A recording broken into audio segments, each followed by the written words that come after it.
Alright, it's time for a few select choices. Been traveling quite a bit, so finding the proper place and time to upload some stuff hasn't necessarily been the priority, but I definitely haven't been neglecting the fact to keep up the content.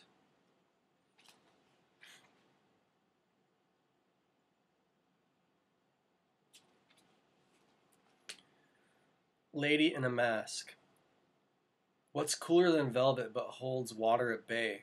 Lady in the Mask, though your features give subtle appearance beneath the shield, beauty escapes its cover, the outfit an expanse, holding within its breath an oasis. Where then all my years of art history tell me to look at this piece as such, a struggle to refine beauty, and to say what it is, a common debate among such places. Where then these lines of where to place a stroke of the brush having become law? Where is the continuance of heat while being dry for so long? Where then to seek the heat through change with adherence to form? Is being so salty itself a wetness? Where then is also a dryness?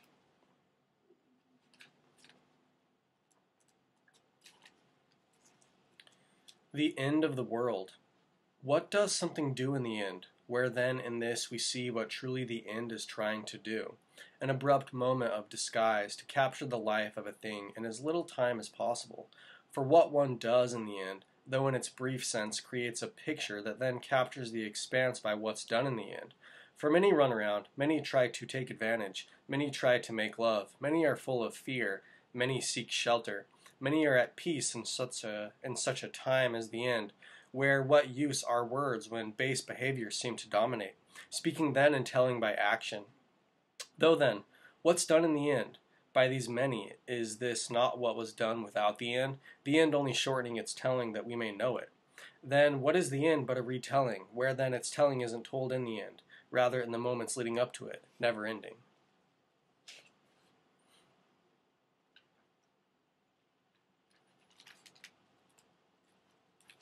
Wherefore then, as I lay on this pad that has both firmness and give, along with spongeness for comfort to let one be taken by the night, I see this form cut and uncut, as bed and couch, factory and fiction, though the two both seek the accentuation of the tale, perhaps even being forwarding of both as unrealistic and then therefore giving one good tale, as they then are pushed by either, even being then pushed out to another place, whose comfortable parts are as of yet to be made, where then as you are then what's made. Though I wish to give myself this solstice, I see nothing but another night of empty sorrow, only wishing to ease its pain, but in an ecstatic release that loneliness says is its cure, though then making me more lonely.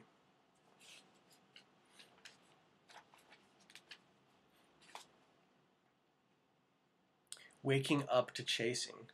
Waking up to chasing away a tri-headed serpent of neon red, watching its 20-foot body swirl in multiple directions, though one direction away from me, as I drew upon it, giving its shape structure after having battled its figures of words, then rendered beyond words.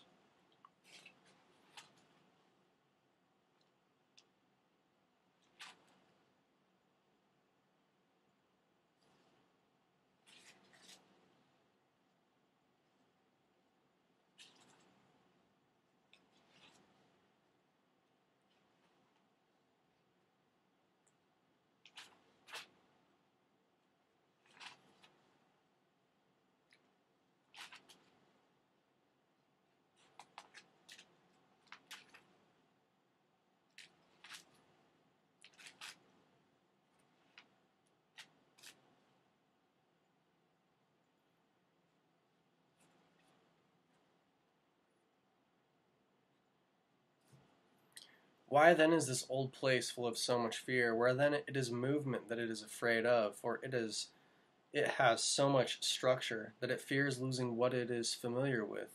Then it has so much fear, which itself as structure becomes a fear, for then could not it be known so well that its cause of collapse is then known, as one knows that a dry pile of wood can be easily set ablaze, then in its adherence to structure for meaning with no variance for loss of meaning, means then it fears its own meaning, for in then having such meaning, means then it cannot move, which then means it means nothing, which is then the death of its own meaning. What it was afraid of, not moving, for kills it.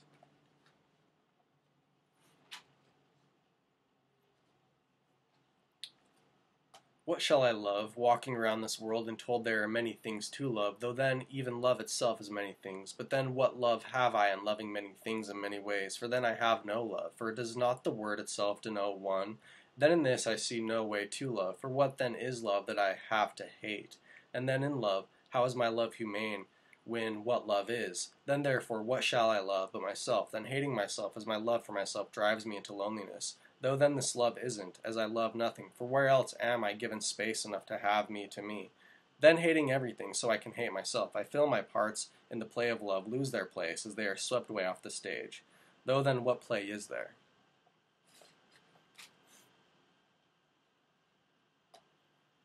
Handling the press. Where does the press come from? For in knowing where the press comes from, can we not then know how much attention it should be given? For do we not have the freedom of the press, which is to then say we have a choice as to what story to follow? Then therein our choice as to what takes precedence, where then the press only does so when looked at from afar rather than before you. Then there is handling the press by knowing that too much press takes away your precedence, as then you've lost your pressure in making pressing matters of your own. Where then, though making matters pressing only turns up the pressure of the press, handling the press then in knowing you need not but to get ahead in the line before you, but are allowed movement side to side to find another line or to make one of your own, though the more attention your line demands, the greater the press.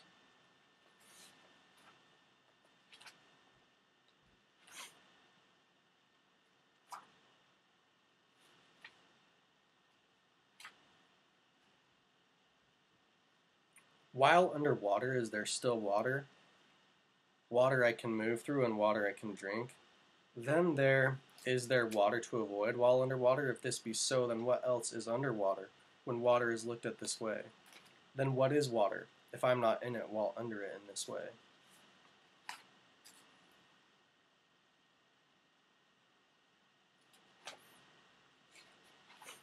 What for then is a strange home, that within its walls we are comfortable in speaking more than a familiar one? For in a familiar home are our words not known as what for? For we are known, so what use are words in a house except to forward the home? And then in being known, strange words are not of us, and are indeed strange, which then means we are not in a familiar home, being allowed to be strange. Though then where is the home of strange? For in finding it, what is strange? Then is not what is strange to strange having place? Then is not having home too strange? Is having no home? Then when we are in a strange home, are we in a home away from home? Does this then mean that we are strangers to a home until we are strange to a home? For strangers have a home away from home. Then in being strange to a home, we are known. No longer strangers, as our home is away from home, and we work for the home.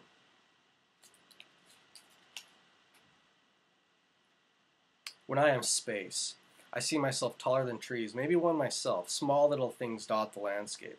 Though my feet touch the ground, I leave no trace. Nothing moves from my movement. My shadow stretches beyond my own height, and I feel good watching it move, better than I could ever over each texture, with no more reason to move other than this feeling, coming back down to earth upon kneeling before a mountain that then opens up beneath me as I fall into it, likening a rock to this fabric of blankness, though then there is something to nothing, as I feel weight upon my holding it in my hand, where then now, when I am space, my shadow is caught, space being owned, I feel it no longer, though maybe it always was, and as now I seek to own, I am no longer what is beyond ownership. Then does that then mean space was always known in its breadth, though then not being upon being so? What space then am I in to have such space? Where then is my space? When in wanting the space I cannot have it, though in knowing of it, it is it. Though then is its escape, as then that's what it's not. I then blame nothing for this, for giving me nothing, then taking it away, how I have now I have nothing, as nothing escaped me. For there is more in nothing than having, and in having nothing I let nothing go, and then lose nothing. Your skin is as if someone took a snapshot of right when the light was about to leave, a moment when the sun's rays are truly appreciated, and there is tension to hold on and let go, the blackness of your hair, then as if I am wandering through a cave as my fingers run the strands fully through them. Then, staring off into your eyes, I see treasures that truly shine in the darkness.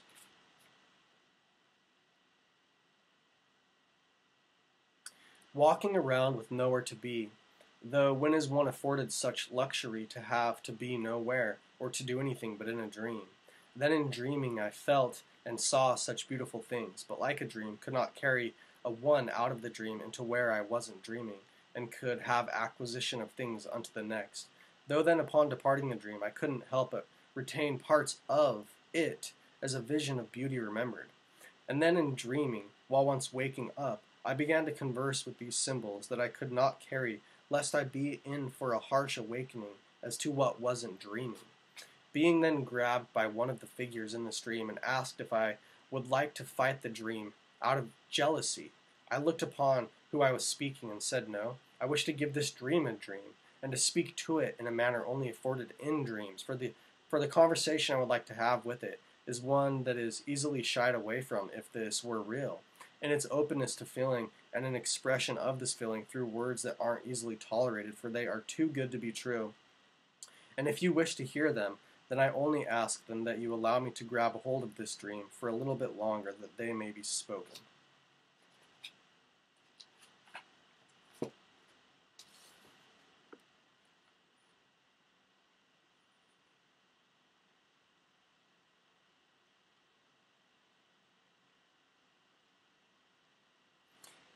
Brainfall. Given the nature of the brain, what then is the scene in accordance with the amount of brainfall a place receives? For then does not the brain fall when pleasure is had beyond thought? Then what place affords thought to reign beyond? To reign that the brain doesn't fall? Where, though, what lives in this place of such air as to cause air to fall, that there is no distraction within it?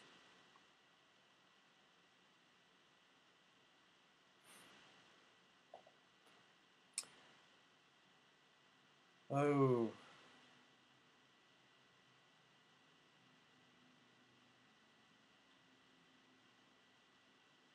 what a poem that it could not even be read. Merely an impression, and one that is already gone. Well, that's it for today.